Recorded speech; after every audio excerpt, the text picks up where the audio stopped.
May the Lord give you peace. Welcome to Hold Back Nothing. I am Brother Tyler Harris, and I am a young friar who fell in love with the beautiful and dynamic way of seeing the world and growing in relationship with Christ that is our Franciscan vision. This series is all about exploring that rich and diverse Franciscan heritage, spirituality, and way of life. In our previous episodes, we have made multiple references to the Eucharist as a call to action, to love and serve our poorest brothers and sisters, to move beyond our comfort zones, to listen to and forge relationships with new neighbors. We have spoken about the Eucharist as a sending forth to more intently rediscover and cherish the incredible uniqueness and dignity of each of our brothers and sisters. And we have made repeat reference to St. Francis of Assisi's great desire to follow the footprints of Christ, highlighting a real adventure-like quality of both Eucharistic living and Franciscan life. But how we carry out this adventure of pursuing Christ matters. That's the focus of today's conversation. For all the many storied Franciscan saints sent on mission to discover Christ in new ways and forge relationships with new neighbors, their adventures were always marked by a profound sense of joy and community. So we will be reflecting on that sense of joyful mission in community, being sent out to serve with brothers and sisters as we continue to reflect on the role of the Eucharist in our Franciscan vocations and ministries.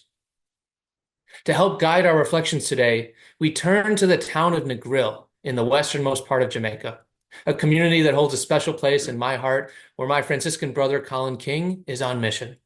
Our province has been serving the communities of Western Jamaica for over 20 years, and Colin is currently involved in very important ministries that support the education, healthcare, and pastoral needs of the local community.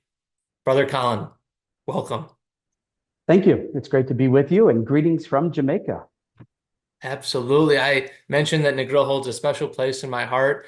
We lived together for 9 months last year and spent much time together. A lot of great joys, some struggles, some extreme heat that we had to get through together. But it was a wonderful, wonderful gift to spend that time together in Negril. To begin our conversation today, could you share a little bit about how you found yourself joining the Franciscans and where your Franciscan journey has taken you so far? Sure. So I was born and raised in Central Ohio and still have family members there. Um, Most of my life, I had a call to something more, something didn't quite understand what it was. And, discernment and vocations are great mysteries. Um, Ended up going to university and becoming a high school special ed teacher for about 7 years, which was a great and fulfilling life, but always felt a little bit like a duck in a hen house. Like it didn't, similar, but not fully what I was looking for, what I thought God was calling me to. At My early 20s, had a reversion, coming back to the Catholic Church that I was raised in, and really started to take the faith not just as my parents, but as my own. And I think that really helped me within my vocational journey. And important within that was actually Eucharistic adoration. Although I had never known who Paschal Balaam was until I became a Franciscan, I think that's an important aspect of who we are. And so I ended up, on Sunday mornings from 1 a.m. to 2 a.m., having an hour of adoration at a local Catholic center near where I live. And that pretty drastically changed my life to be in church praying at that time. And then sometimes the people behind you don't show up. So then you're there till 2 or 3 a.m. But it really, I think the years of adoration like that really rooted and grounded my vocation and my ministry. Then as I was discerning groups to join, did come and see weekends, St. Andrew dinners. But when I came to our shrine in Cincinnati, it's strange to say, but it felt like home. I had never been there before, but as soon as I got there, I was like, yeah, I know this feeling. I know this place.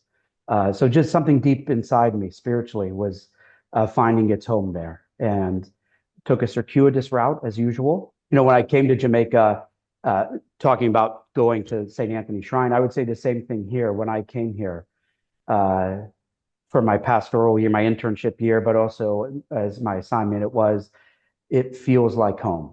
Mm. Uh, I look more like John Candy in the movie Cool Runnings than any of the guys on the bobsled team, but it definitely it feels like this is a place for me to be at this time. It is a wonderful community to be a part of, and we'll talk about that as the conversation unfolds. It's a very unique expression and experience of the Franciscan life for sure. I think it's beautiful that as you talked about your Franciscan journey, you began with the Eucharist, that began in adoration at a very unusual hour, admittedly, in the middle of the night, and yet that's how conversion experiences and journeys unfold. And as we've talked in a number of our recent episodes, the Eucharist plays a very distinctive role in inspiring and fueling our life as friars, our sense of mission. Um, Important for this conversation, we've never really defined or spoken directly about mission itself, that sending forth that the Eucharist uh, makes a claim on us. You're currently living a very intense experience of mission, being a missionary in Jamaica. And so let's start there. What does mission mean to you, and how has our Franciscan tradition helped you to understand being on mission yourself? Yeah, I love the title of your this show, Hold Nothing Back of Yourself. Maybe just to kind of play on that, I think mission is that we just give ourselves totally away to God, and Hmm. this constant willingness, um, for me, not only each day, but many moments throughout the day to try to recommit myself to giving myself away to God. Uh, and to being able to say, okay, here I am. How are you going to use me in this situation? Um, I think for us as Franciscans, there's always been that joyful, careless, or reckless abandonment to God. That as we go out, we're not going to have everything figured out, sorted out, um, but that we just say, "Here I am, use me. Whatever you need, I'm holding nothing back, or I'm giving myself fully to you. I'm committing myself fully to you." And I think for us as Franciscans as well, an important thing is not so much how we do it, or maybe just as important as how we do it, but also as where we do it. As Francis is writing in the letter to the order, that God has sent us as Franciscans out into the entire world. There are concrete places that we need to be, not just this kind of general abstract, wherever you go, you're on mission. Yes, I agree with that. I mean, 100%. All of us as baptized Christians are called for that. But that we are also called to be sent very concretely into places in this world, Hmm. often to places where maybe other folks don't want to go. Uh, Not everybody's called for that. I appreciate a vocation within a vocation. Um, but we can't say God only offers himself to his beloved sons and daughters who live in this zip code or in this socioeconomic status or in this area that's comfortable to me. As we saw, Jesus came into the world for all. That God so loved the world, he sent his only begotten Son into the world. So I think for us as Franciscans, it's that we are deep within our DNA are to be missionaries, and in fact, in our rule is the first rule to have missionary activity listed within it. Hmm. Um, and I think that's critical of understanding who we are. That in that moment, in that time, in that place, you can look at all those historical contexts in which Francis wrote that, but that still applies to us today, that we are called to be missionaries and to go out. And when you think of what our earlier brothers did, going throughout all of Europe, going out to the Mongol hordes and bringing and preaching to the Mongols, you can think of Francis himself going to the Sultan. All of this is an incredible missionary history, which was fueled by the Eucharist, by our brother's great love to try to bring Jesus in word and deed and Eucharistically to people. And part of what that means is being the where aspect of it and also the how aspect of missionary is that we're going to be vulnerable. Uh, to leave the security of the city walls, as Francis did in his conversion moments, to leave, to go outside the city, to encounter the lepers, to rebuild San Damiano. It's not going to be, we are leaving the safety and security of what we know. But it's for this love of Jesus Christ that we make ourselves vulnerable and go out. I think you're touching on a very incarnational aspect to this sense of mission that this is not a theoretical exercise or an abstract exercise. This is going out into the world, encountering real people, and being truly vulnerable ourselves. And you mentioned some of St. Francis's own writings on being a missionary and going out into the world. He really focuses on our kind of attitude, our approach to it, how we do it matters. He writes about that we bear witness to God's voice in the world. We notice his presence around us, and then we bring other people to know that there is no one else as powerful and as loving and as incredible as our Lord is. That how our presence amongst people, our joy, our vulnerability, our humility, um, is just as important, is an incredibly important part of this ministry of being missionaries. Our presence with other people, encountering Christ in that very human, very incarnational way, is essential to our approach as friar missionaries. Absolutely. And I think um, that's the best of what we bring. But I think particularly in our moment now, there's such fatalism in the world that seems to have really taken root that uh, as a missionary, uh, having joy is a great antidote to that fatalism. Having a sense of joy really speaks to people. I think much of what the loneliness, the isolation, and the fatalism that folks are experiencing, because our joy is based not on um, what I have, because that can go in any moment, uh, not based on a lack of violence in the world. Certainly, there's enough violence throughout all of the world, but our joy is based on that hope who is Jesus Christ, Hmm. and the ways in which that hope and that joy comes to us. And I think as we've maybe in the last decades, and I don't think we as church members have been fully exempted from this, have maybe looked for security in places of whether buildings or investments or looked at nostalgia. Wasn't the church great way back when? Only adds to our own ecclesial fatalism. Hmm.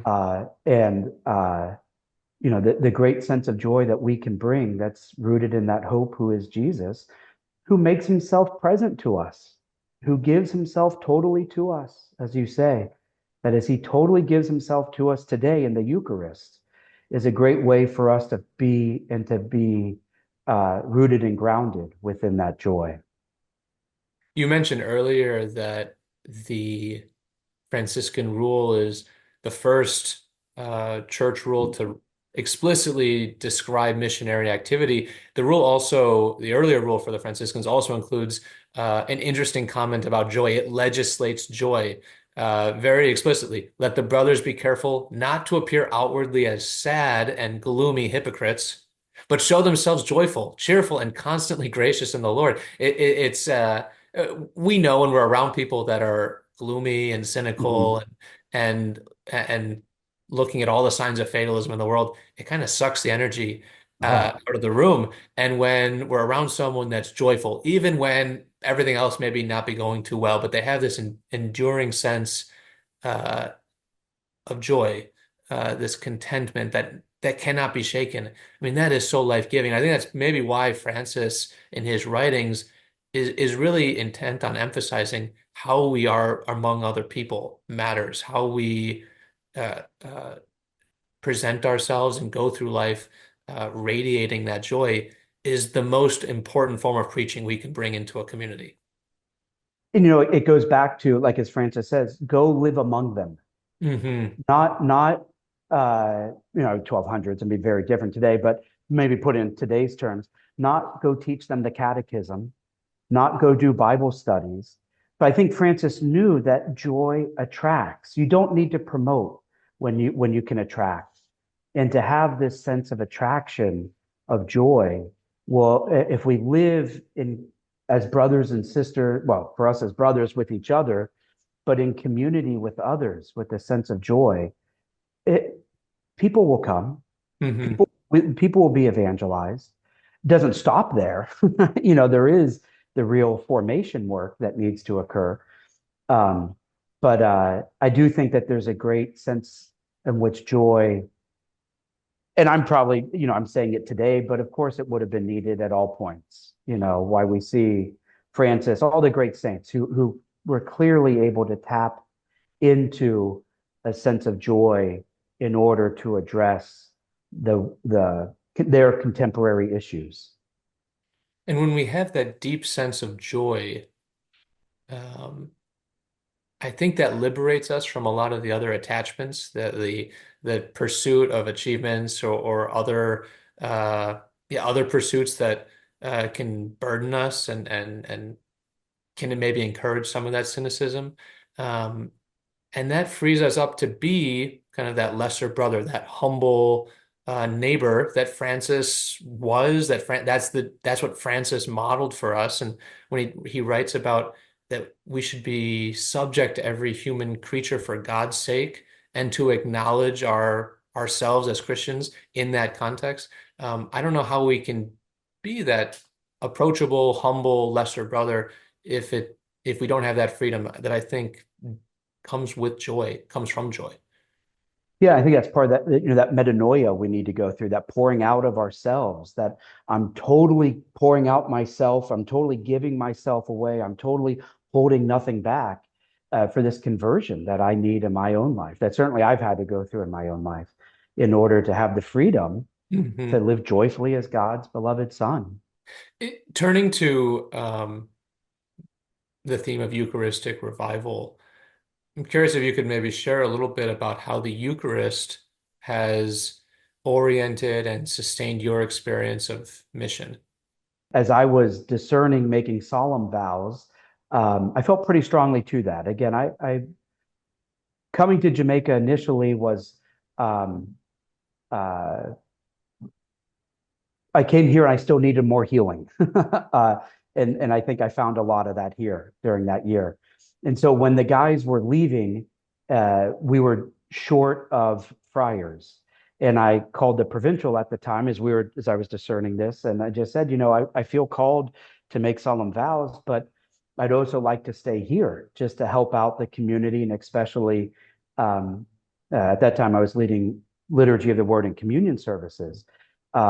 In order to help the local faith communities that are spread throughout Western Westmoreland, uh, to receive the Eucharist and to have church services. So maybe make vows, but then come back down here immediately and put seminary on hold. And to Father Jeff's great credit, in his wisdom, he said, finish your training, and then you can go back as a priest if that's what God's calling you towards. He didn't make any promises to me, of course, but um, the I think that was great wisdom. More contemporary, we have mass as a community 4 days a week, and then Sunday there are four different churches that we take care of out of our community here. So four masses on a Sunday, and we have community Eucharistic adoration Saturday mornings, which I think has been a very good time of prayer within the community. And again, to take that time, uh, if you're going to give yourself away, not just to Jesus in the Eucharist or hold nothing back to him in it, but also to Jesus who we meet on the streets. That great line, if you're looking for Jesus in the chalice, but you don't see him in your hungry brother, you're never going to find him in the chalice. Um, that as we're giving ourselves away in ministry, we have to have time to be restored and replenished through the Eucharist, both in daily Mass, Sunday Mass, but also with adoration. And to take that time, I think, particularly for me within adoration, a time just to rest, catch my breath. You know, St. Bonaventure in the Itinerarium in the introduction says how his soul was panting. I can get that image. I understand that. But to kind of catch my breath and let my soul catch its breath before the Eucharistic Lord, and to spend that time with him. Francis warned the early brothers, do not extinguish the spirit of prayer and devotion. That's a very important phrase in our tradition, that we cultivate that spirit of prayer. And I know when I was living with you in Negril, that weekly adoration was a very powerful time of the week, a sacred moment in the week to catch a breath, recenter myself, process what happened this week. Where was Christ in my life? Where were the moments in my week where I maybe didn't notice Christ in those around me? But also a moment to just kind of recenter and then go forth for the new week ahead. And I think, especially doing it within the context of other brothers, that we were praying together. We weren't reciting anything. There wasn't a complicated routine to it, but we were together praying and meditating. It was a reassurance that, as difficult or as challenging as the time was, I wasn't alone. I had brothers by my side, but I also had Christ who keeps coming to us, entering our life each day, and encountering us in new ways. So that opportunity to pray together as brothers, I think, was a powerful way to kind of shape and sustain that sense of mission that we shared. And I think the way we pray together is truly an expression of what we believe and will Absolutely. be how we live. And that's why, again, I think that's been such an important part of us here, of having that fraternal moment. Like you said, I mean, with all the noise and chaos that comes to us in any ministry place, not just unique to here, but to have that time of just silence and fraternal moment of prayer, I think really is an important aspect, and why it's, we've been doing that for years now. Yeah. And even as like your successors have come here this year, with the guys who have come, have jumped right into that, and have, there's something about that I think that space, um, that place is a very sacred moment for us as a community, to have that chance. Just to also acknowledge the role that daily mass has in the community, that every morning the community gathers to, it's a very simple liturgy, but that sharing of the Eucharist together is very, I think, important. And, we begin the day with, most people begin the day with a meal, and in our context, we began with the Eucharist, breaking bread. And as Francis would write in his admonitions, that Eucharistic meal is a daily reminder of Christ coming before us. It's a Yeah. daily reminder, that humility that we're supposed to be emulating, that we're supposed to be modeling in our own life. Um, and a reminder that when Christ says in that great commissioning, he will be with us always. And so for me personally, it was a reminder when I left the chapel and went out, whether it was going to the school or going to the soup kitchen, whatever the ministry for that day was. Um, the day began with the Lord, and then as the day unfolded, it was more opportunities to encounter the Lord and the in a very human way before me. Yeah, I It was a think those very are all powerful orientation. exactly. And it's one that, as you say that, it really resonates with me that, this is the way to start the day, that the first thing we do as a community on weekdays is mass. Well, after morning prayer. So morning prayer, then mass. But to really start the day, sow it in prayer, sow it in the Eucharist, this great reminder, this verb, thanksgiving to God, this action-oriented approach that we have, as well as the reality of my own brokenness and woundedness and that of my brothers. Uh, but I always hold on to that example of Francis, that true final pouring everything out. This major, bigger than a rock star or bigger than any star we have in the United States now. This man could go anywhere in Europe and draw tens of thousands of people. Could have easily said, "How dare you do this?" And if he had put himself in the center, like we said, instead of Jesus Christ, the Franciscan movement, as we know it, would have ended before it ever really took off. Um, and so I don't know if that really answers your question. I don't know, but I think if we're not rooted within community, both the blessings and the brokenness of it, um, we're not going to understand who we are as Franciscans. Absolutely. And that fraternal life is a real gift that we bring to our community. The example of being brothers together and finding real meaning and fulfillment in community, I think, is a powerful witness to our world today where there is a lot of loneliness, there is a lot of sadness and despair. And so to be a witness of a joyful sense of community is powerful. To turn to a different Francis, Pope Francis, in Fratelli Tutti, his encyclical, he writes about how life exists where there is bonding, communion, fraternity. And on the other hand, there is no life when we claim to be self-sufficient, when we live as islands. And I think that's what you're sharing is when we have the freedom to let go of our kind of selfish or ego-driven pursuits and to not view ourselves as individuals on an island, when we see ourselves as enmeshed in a much deeper community, the body of Christ, the universal sense of community, that's where real newness of life starts to break forth in our own experiences and in our interactions with other people. Absolutely. And again, I think that goes back to that great fatalism that we find in the world today, that we've disconnected ourselves from each other. And I'm guilty of it, so I'm preacher's preaching to himself here. But uh, you know, I can spend more time on social media or messaging, even church members and things like that, than going out and being with them. And I don't think we cannot substitute presence and being. Hmm. And again, it goes back to that where is that we have to be present.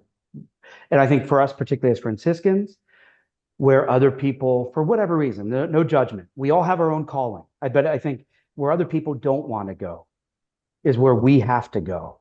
And not to say shame on you for not going. That's not right.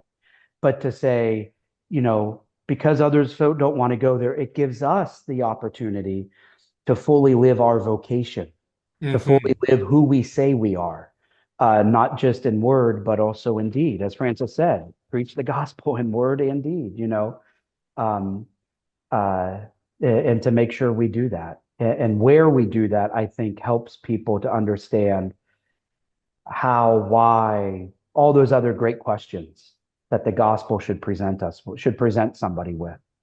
Um, and if we close ourselves off, I don't think the gospel question gets asked or answered nearly as well as it does when we're living it out.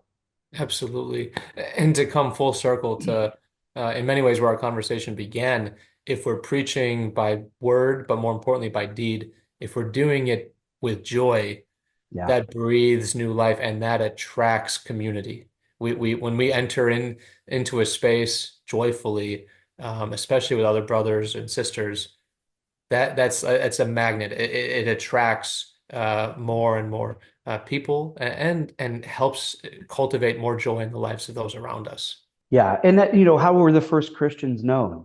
Within Roman history, where who are these people who love each other? Doesn't make sense. If we go out as a fraternity with joy and people are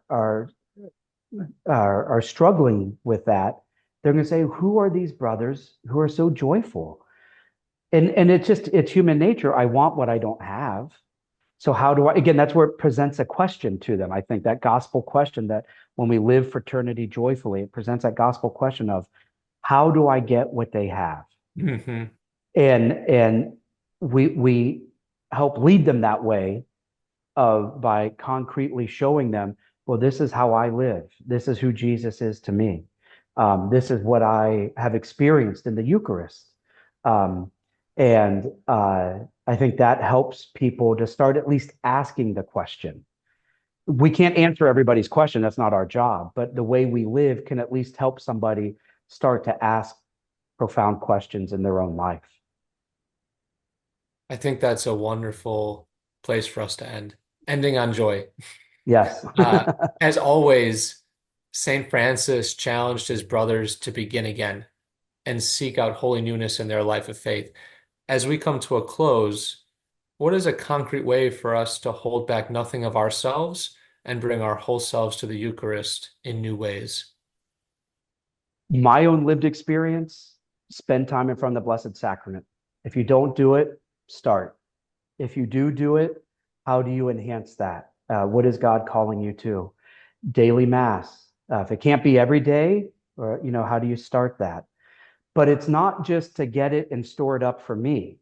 I think this is a big Franciscan thing, is that we get the graces, we get the blessings from the Eucharist in order for us to share with others, in order for us to give away completely, in order us to hold nothing back.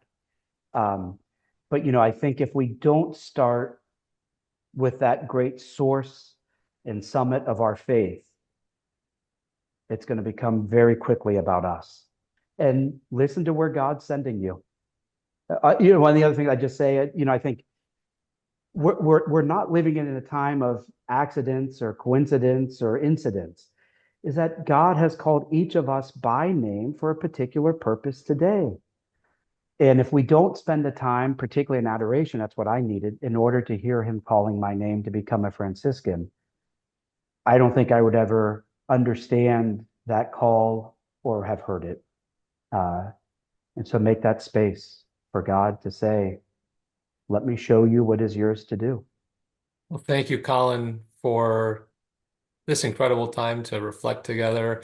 Really a fun and uplifting conversation. We focused on joy a lot, and encountering joy in other people and turning to the Eucharist as really the source and strength sustaining that joy in our Yeah. life. So thank you for tapping into your experiences and your reflections in Jamaica for this conversation, and thank you for sharing your larger story of your faith and your Franciscan story with us. I think it's been very illuminating of the depths of newness of life and joy that the Eucharist calls us to. So thank you.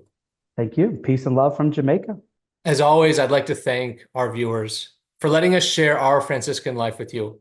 I hope today's conversation helps you to catch glimpses of the Franciscan vision in your own life. Please join us again next week on Hold Back Nothing for another conversation on the Eucharist in light of our Franciscan life.